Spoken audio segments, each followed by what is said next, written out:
Обязательные медосмотры и традиционный сладкий чай. Несмотря на будний день, только за первые 2 часа донорами стали около 50 человек. Каждый пришел только с одним желанием – помочь тем, кто нуждается в крови. Учитывая состояние здоровья, так сказать, нынешнего поколения, каждому важно знать, насколько он здоров, насколько он может принести пользу нашему обществу и вообще всему миру.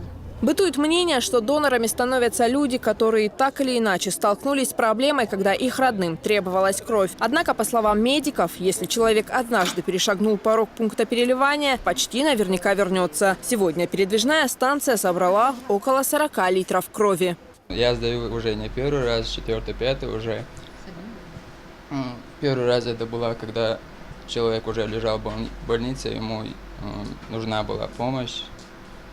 А последующий раз это как волонтер, доброволец и так далее. В сутки больницам Грозного нужно порядка 15 литров крови. Это значит, что каждый день станция переливания должна принимать не меньше 40 человек. В таком случае крови хватит даже при экстренных случаях. Земфира Лолаева, Муслим Типаев, Луиза Юнусова. Новости.